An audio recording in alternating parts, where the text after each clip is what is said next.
All right. Where are you calling from? I'm in Kansas City, actually. All right. Yeah. Gotcha. Yeah. And this is Ace. I'm in Santa Barbara right now. Right. You at home just relaxing, or you guys been on? We're on tour. Are you back home, or? You know what? We are, but we're leaving in like a day, 2 days. A lot of clusters is what I call them, with little 5 days home and then 8 days out and stuff like that. All right. Do you like that kind of thing, or? You know, I do and I don't.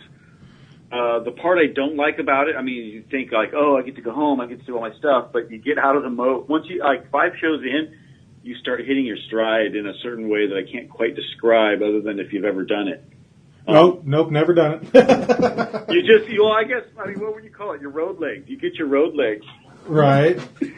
Your touring muscle gets strong. I don't know. Right. So sometimes it's kind of an interrupter.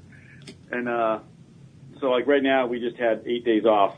Right on. And for everybody, this is Rodney with Dishwalla that we're speaking to. Hello. I think we skipped the intro part. It's all good, though, man. I'd rather just sit and bullshit, so keep it informal as possible. Cool. Hell yeah. So how are you doing? Are you recording this just onto a device? Yeah, it's good. It's going on my task cam, yeah, and then it'll be put up on a post later, yeah. So right. I always like to do the audio post. It's easier for people to, they can, with Bluetooth and all those capabilities now, they can throw it up in their car or whatever, hit play and listen to it instead of having to try to read it. So, right. Yeah, always. Did you start RockRevolt? No. I am just a pawn on their chessboard of life. So. Aren't we all somewhere sometime? You're damn right. Absolutely. So I know you guys you guys were out with Fuel just a little bit ago. You actually just came through the Kansas City area a couple weeks ago, I believe. Yes. Yeah. You know what? That might have been one of the shows that we weren't on. I can't completely remember right now, but I think we had come home and they had done like 2 shows without us with Fuel and Marcy Playground. Yeah. I know you were on the bill. I know you were listed on the bill that night, and I had other obligations, so I wasn't able to make it to that show. But I know it was listed on the bill. Whether or not you were actually there, hey, who knows? Yeah.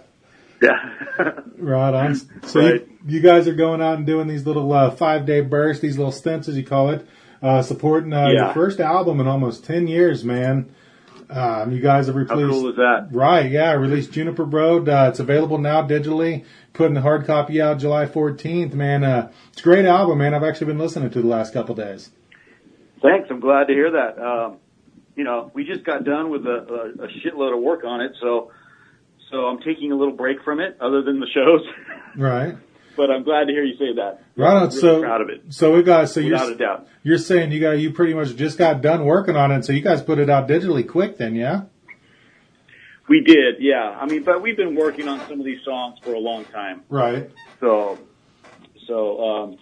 yeah, the whole rush at the end came pretty darn fast. Yeah. So. And then not complicate, but to deepen the story a tad, right as we released it, we ended up getting a record deal out of nowhere. Is that the Pavement Entertainment deal? At all. So, what's that? Is that the Pavement Entertainment deal you guys did, or? Exactly. Okay. Yeah. So it had a really appealing thing to it. With we were just going to go and ask for some distribution help, and it turned into something better over the course of like a day and a half. So I'm officially calling it the fastest record deal in history. You could ask them; they would agree. Have you heard of that? Right. Hey, it must mean that they like the product they heard, man. So that's a. I hope it means that. That's what I've been doing. Right. So, now this is all big dummies. I think you've probably been in it long enough, and you've probably been through enough of the old school record label stuff to know whether or not you were a dummy on this move or not. I think you may have learned a little throughout the years. Yeah, and I think it might be one of the best arrangements we've ever had for ourselves compared to some of the stuff in the past and getting squeezed through that old school record machine that kind of has ended. Yeah. Actually has completely ended. Not kind of. The digital age and technology really has kind of kicked that old school mentality right in the shins and kind of booted it out. Yeah, well, and just all those expensive records of the 90s and what we call the 90s money that was floating around. Right. the excess in the business, I guess. I don't know. you can't hate on excess money, right? That's what forced Napster to happen. I mean, they brought it on themselves. Right. Yeah, I don't know, man. It's one of those things that it's the new way that things are done. It's great for the artist, yet it sucks for the artist because everybody wants everything free. You know. Right. No, it does make music cheaper to make because you can get your hands on all that technology. You can set up your own studio and knock it all out and keep your costs down. But again, it just there's their pros and cons, and I'm sure as a seasoned veteran, you are right there in the forefront. And you see both of it very clearly. Yeah, and we've got just with the experience of making so many records now, from big budget to this one was the smallest budget we've ever done, and we did it on our own. So that in itself was completely different for us. Now compare. Putting your own money on the line changes things. It does. Yeah. It does. Yeah. Now looking now that I want to take that comment, elaborate on that a little bit. Say you've done the big budget album, and now you've just done this when you did yourself. At the end of the day, do they sound any different? As far as clarity, as far as production, what would you say? I mean, at the end of the day, spending all that money versus doing it yourself, what's the biggest difference? I don't know if I can hear it or not. Right? Because the record sounds really fresh to my ears.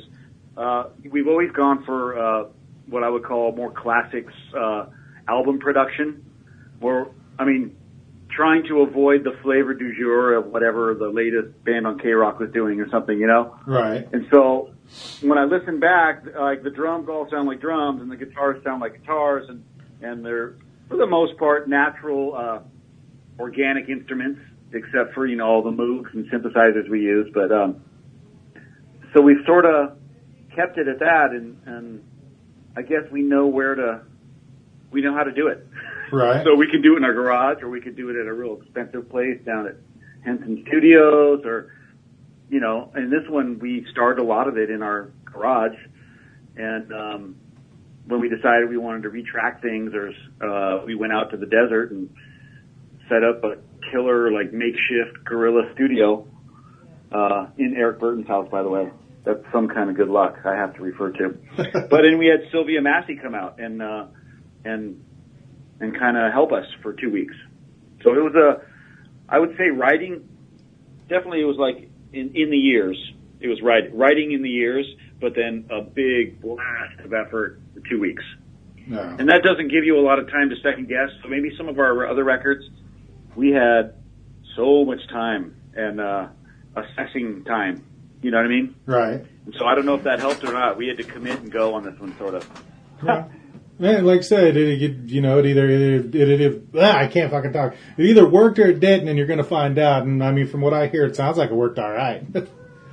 Yeah. When I hear it on the radio, it sounds as buff as anything. Right. And the drum, everything that I listen for sounds killer. So I'm like, okay, cool. Right. I guess you can do it at home for a fraction. Right. And you have the right ears and the right abilities, Right. And here's the deal, man. You're going to be out. You're out playing, and unless you're, Metallica, U2, you're not playing in giant stadiums with gigantic soundboards and thousands of dollars, even millions of production behind you. You're playing clubs with small soundboards, your own thing. So my thought is, if you can't put it on the album and play the same thing live, people are going to hear that album, go see you in a club, and be like, man, this is shit. What did they do? So keep it clean, keep it natural. I agree. Yeah. You got to be able to throw down your creativity anywhere, anyhow. Right. So, even if that's a single acoustic guitar and tapping on a guitar case with a drumstick or something, you got to be able to get the point across, and it has to be real. So that being said, yes, we just made a fairly multi-layered album, and I'm the only guitar player, so yeah. Live has been some of the songs I'm having to maybe make a choice Jimmy Page might have had to, when he'd be like, I'm going to go for a line and there's not going to be any rhythm guitar behind me, and that's just the way it is. Right. Hey. It works. So, it works for some. Look at Seether out there. Pick the dominant part and go for it, and that hopefully the subject matter is outweighing some of those details that would make you feel like you couldn't play a song or something. I don't know. Hey, like I said, look at Seether out there, man. They've done it for this long, and they've been doing pretty well with just Sean playing the guitar, having a bass player, and hitting the guitar, and having a drummer, man. They've been doing it good as a three-piece, so you don't always need that rhythm guitar behind you. Yeah, I do miss it, though, but because I'm pretty busy up there, and right now I have a really simple guitar rig, so I'm doing a lot of tap dancing on pedals and concentrating on my show a lot more than I want to. Right. That makes sense. So, but it's all good. So it is a show. So you are putting on a show. You're up there balancing plates on your nose and shit. I don't care what anyone says. It's still entertainment. Period. I mean, so. Yeah, you definitely want to be entertained. Yeah. Absolutely. Yeah, we want to be with them on those nights, not with ourselves. It just makes for like what I would call an invisible cordon. Right. So, our best shows are when we're all together, and it's a good exchange. Yeah, lack of a better word. Now this is going to be also. This is the first album with Justin Fox, correct? As on vocals that you guys. I mean, he's been touring with you for years and years, but this is the first album he's on, correct? That is absolutely correct. Yeah. Right, so that's got to be pretty big for him. But I mean, because I know you guys have been touring for a long time with him as a part of the band. We have. It's got to be pretty big for him to finally get on that first album with you, even though he is a seasoned vet in the music industry, worked with a lot of other big artists like Katy Perry and things like that. But I mean, definitely, it's big to get on an album with the band you're fronting, you know. Yeah, and he's been awesome, and at the same time, the core fans have been awesome, like accepting him, if that makes sense. Yeah, oh, absolutely. Yeah, that's hard. It could go a lot of different gamey ways, if you will, you know. And the fans have been so awesome, and they've sort of just that it's about that music, you know what I mean? Yeah. And so, thanking him for allowing it to continue, rather than going, oh, you didn't sing it just like so and so on this one bar, you know, getting that kind of critical. Everyone's more like, thank you. Exactly. We love this. Exactly. You know, because you know, we're not like curing cancer out there. We're out playing songs and, again, entertaining people and just having fun. Right, yeah. At least we're trying to remember that. Yeah. And it seems like, and if you've noticed, a lot of the bands from your era have starting to pop back up in the recent year and just starting to come back to the forefront. What do you think contributes to that? I don't know. I mean, I know that every decade, when you get 20 years past the decade, it becomes chic again. Right. So we've gone through the 70s, we've gone through the 80s, and so I guess the 90s are next. I don't know. But I know, like, just like the 70s, like this golden era of music. And to me, even the 80s, if you just disregard some of the bad stuff. Like, there's some really great music written. And in the 90s, I mean, come on, there's so many great bands. And the 90s changed the way radio worked, in my opinion. Yeah. And all of a sudden, you know, rock fans were getting on the radio again.